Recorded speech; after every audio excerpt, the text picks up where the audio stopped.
And I actually made a Thanksgiving pizza a couple years ago. And I would say that it didn't go over too well in my family. New Haven style pizza. Come and take a seat. Abate, it's time to eat.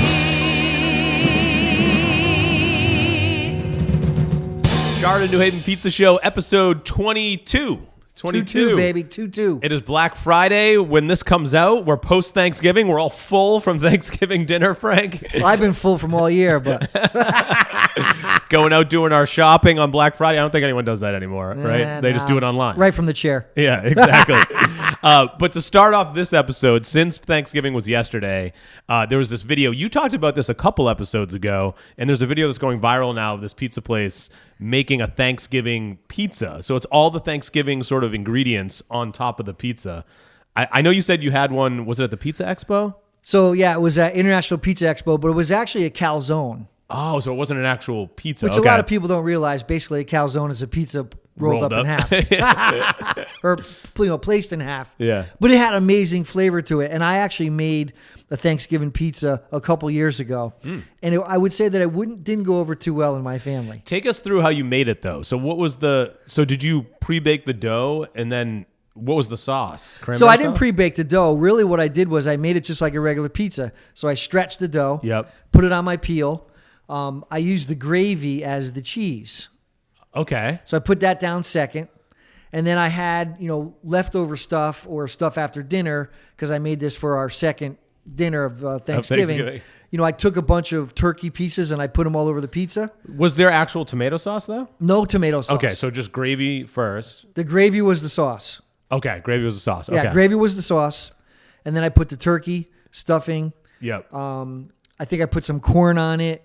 And what else? Maybe some cranberry sauce. Yeah, because I was thinking you could almost do it. When people make like ricotta and fig jam, like those style, like almost like fancy pizzas, you could do that with the cranberry sauce as the sauce. Yeah. And do it that way. You could. The only thing, this guy in the video, he's putting like all the stuff on it, and it seems like so much topping that I'd be, wary about cooking it with that much topping on it. But it seems like people loved it. Yeah, most of the stuff is already cooked. Yeah. So it's really just kind of heating it up. True. But the hard part, especially for someone who hasn't made a lot of pizzas before, is launching a thing like that. Because it's really heavy. And it all shakes and yeah. Yeah, so I would start with a small pizza. So if you have leftovers, this would be a good way to use your leftovers from Thanksgiving yesterday. Make a couple doughs and then get some Thanksgiving pies for this weekend. Yeah, and you could actually even make like a stuffed bread Thanksgiving stuffed bread. Nice. And a lot of people don't realize that really all the stuffed bread is a pizza rolled up. Right. So yeah, it's great. You could probably, if I was going to put cheese on it, I probably would go with cheddar. Yeah, cheddar. I don't know if I put mozzarella. Yeah, because cheese isn't really involved in Thanksgiving that much, unless sometimes people make the broccoli casserole that has cheddar cheese in it. That might be good. Yeah. But yeah, there's not a lot of cheese involved in Thanksgiving unless you have like a cheese plate or something before, charcuterie board style. Yeah. But yeah, if you have leftovers, try a Thanksgiving pie. Absolutely. The next thing I want to talk about, we have a coworker. If people don't know, I work at Star 99.9 as well, and there's this girl that we just hired to be a producer on the morning show, and they were talking about pizza the other day, and she said that her and her boyfriend, when they go to pizza places now, they're trying to like sample all who has the best sauce. Yep. So they order their pizza without cheese. They just order a regular cheese pizza, but no cheese, just the sauce. And she was telling me this, and I'm like, well, that's a New Haven plain, right? Where they do the pecorino and all that. I was going to correct you, but I didn't want to interrupt you. But there is cheese on a New Haven plain because it's the pecorino. Yeah, so there's hard cheese and soft cheese. Okay. So the New Haven plain is the dough, the sauce, the pecorino, olive oil. Yep. A traditional New Haven plain actually had alige, which is anchovies, and or garlic.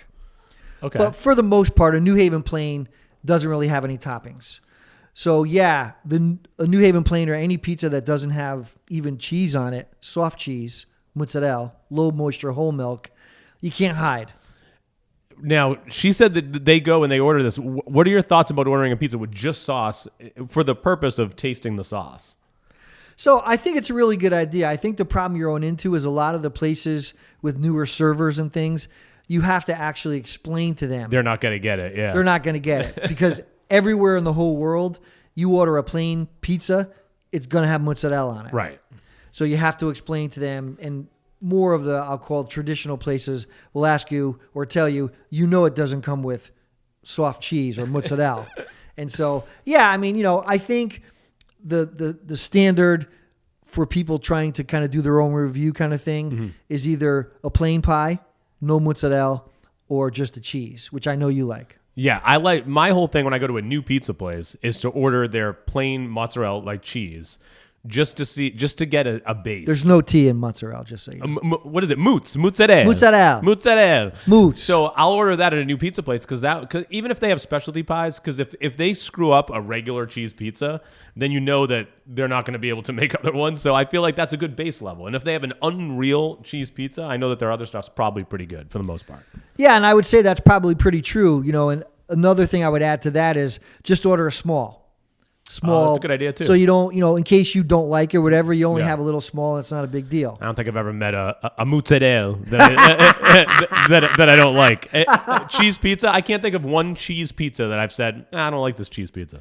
Yeah, and the funny thing about it is you're as skinny as a rail. Probably one of my legs weighs more than your whole body. So you eat pizza all the time. You don't gain any weight. Me, it sticks on me like crazy. Speaking of pizza and gaining weight, this next thing... this is another thing so it's so funny now that I'm doing this podcast, people send me stuff all the time. Like, you should talk about this, which I love because it gives us topics. But 3 different people sent me this article about the upside down pizza trend. Have you seen this? So they take a cast iron pan and they basically make the pizza the opposite way. So it's like the toppings with the dough on top. And it's like an upside down pizza. Oh, interesting. So the sauce is on the bottom? Yeah, so they put all the toppings like in the cast iron, almost like how you make like a chicken pot pie, I think. Okay. Where you put like the dough on top, and then when it's done, they they take it out of the oven and flip 180 it over. degrees. But to me, it's like what I say about deep dish too. Like, this is not pizza. This is like a casserole. Like, isn't this a casserole? Like, you're putting all the toppings in the pan. It's a pizza pot pie. I'm trying to process Let me this see right if I now. can pull it up real quick. So yeah, first thoughts on cast iron, because I know we did a show at Cast Iron, Pizza Chef. So cast irons are great for making pizza, but the upside down thing, I'm going to pull it up real quick.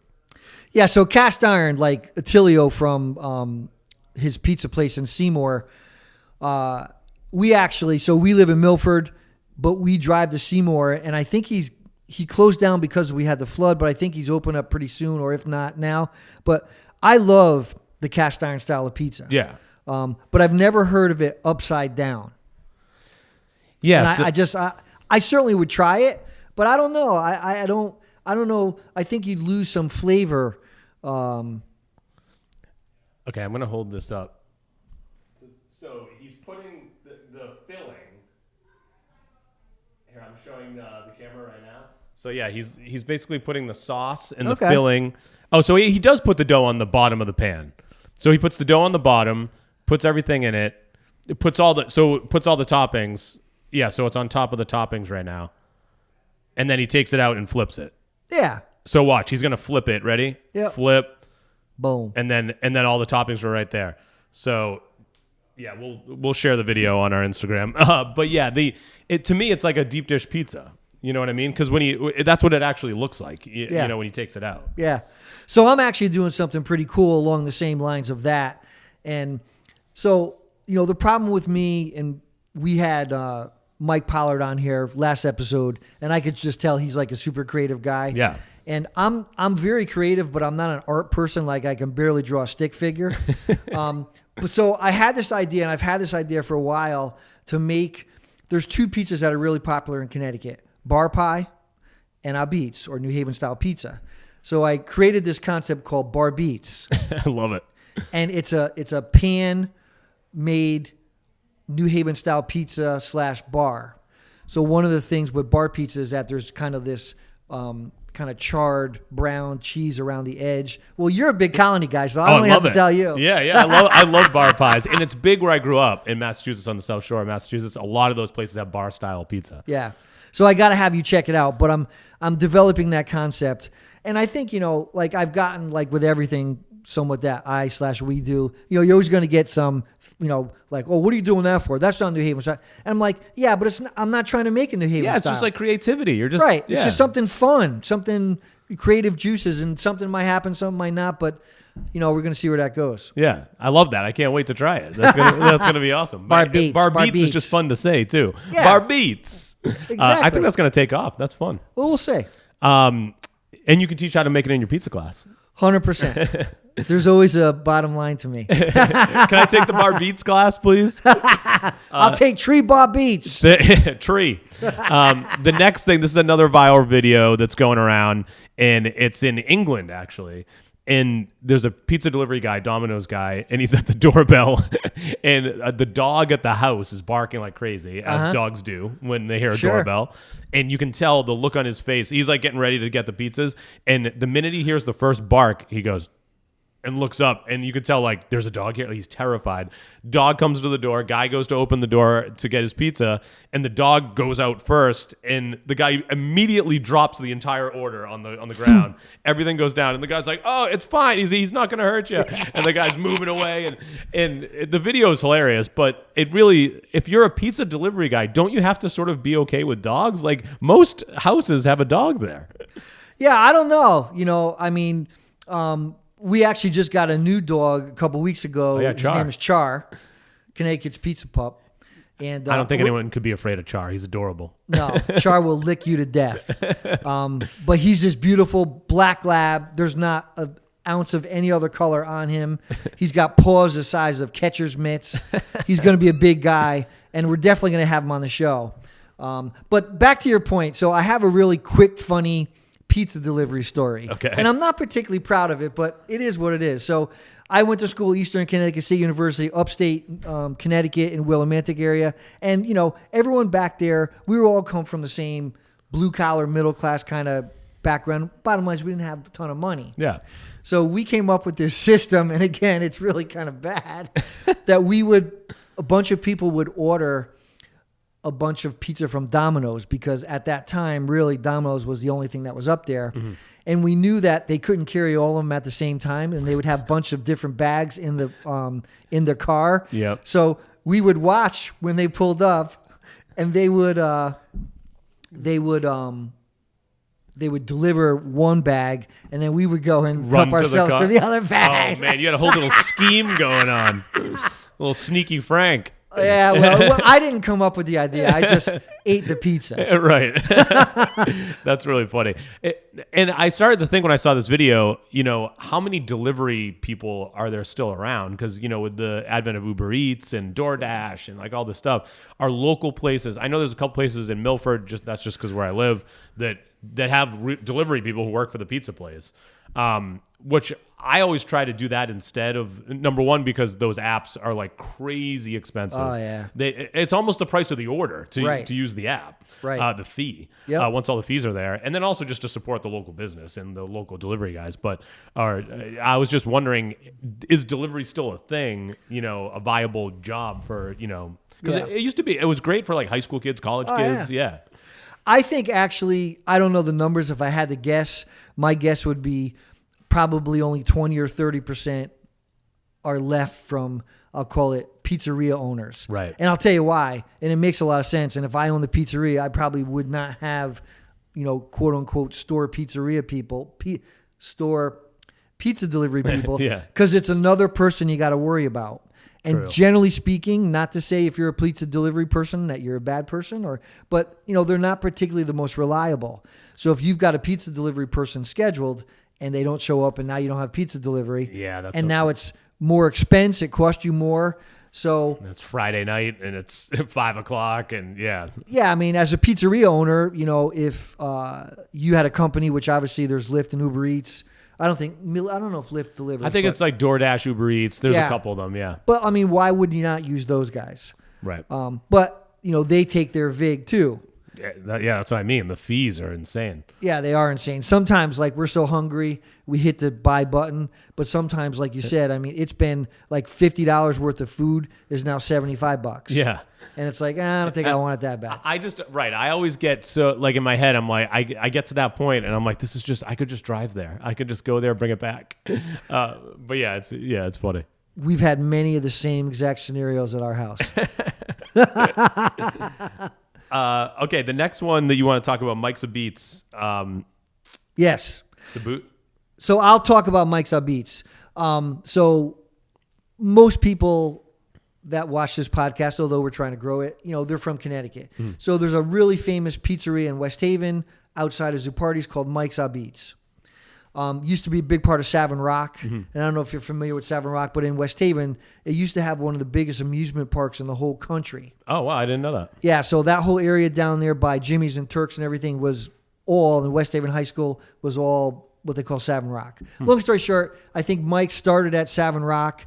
They were in West Haven by Kimberly Avenue. But the bottom line is Mike's is a West Haven and Connecticut iconic pizzeria.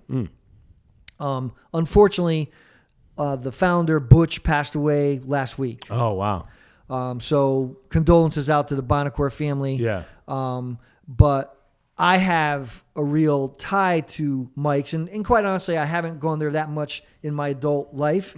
But when I was younger, growing up in West Haven, literally they were 2 streets away from where I lived. The big thing would be to like go mow a lawn and get that money and go to Mike's and they have really good meatball grinders. And their pizza's really good too. But I remember a couple times, we were kids, 10, 11, 12 years old. And, we would reach into our pockets and we'd be putting the dollars and the pennies and the quarters out. And sometimes we didn't have enough money. And Butch would just say, don't worry about it. And he would just give us the, that's great. So, I mean, we didn't go in there, trying to get anything for free. It's but just the memories of when you're a kid. Being around. Yeah. And so I know it's a big loss to their family and their son, Mike, still makes pizza there. I mean, the whole Bonacore family is a huge West Haven family, huge pizza family. And, he had a good run. I think it was 88. Yeah. So, just want to talk about them real quick. And Mike's is still open now, right? Still open now. Yeah. I think they're closed Monday and Tuesday, but I think they're open Wednesday through Sunday at night. Yeah. And again, the pizza at Mike's is really good, but I think kind of the sleeper thing at Mike's is actually their dinners. Yeah. Mike's is a really cool place because I think hasn't changed in like 50 years. Like when we went to Ernie's, where he had all the old archways and the white, and the wooden paneling on the wall. And so it's just, it's definitely a neighborhood joint. It's like stepping into a time machine. 100%. Yeah. 100%. And more Connecticut pizza news. So there's a pizzeria closing? Yeah, so this is actually another cool story, and I have a matchbook that I've got to put my glasses on because there's a couple funny things in it. So Gary Bimonte, everyone kind of who's been in Connecticut pizza has heard of him. Unfortunately, he passed away a couple years ago. So the story is his mom, Sarah, and father, Joe, obviously got married. They both worked at Pepe's. Yep. And Joe wanted to do his own thing. Sarah didn't. So they got divorced. Long story short, Joe opened up Bimonte's. And it was called Bimonte's Pizza Castle. Again, if you're not from around here, you probably never heard of it, but it was in Hamden on Whitney Avenue. Nice. Very popular. I think they were there for 20, 25 years. And he passed away. His daughter took it over. She moved to Cheshire, and I think it was in Cheshire for 25, almost 30 years. Wow. But they just closed. Oh, man. After a long, long time. But I want to read really quickly because I think this is kind of funny. And I would assume that there was some animosity or, competitiveness when Joe left Pepe's. Yep. So I will hold it up here, and you probably can't see. So it looks back. like, it's like a matchbook, right? Yeah, so it's called Bimonte's Pizza Castle.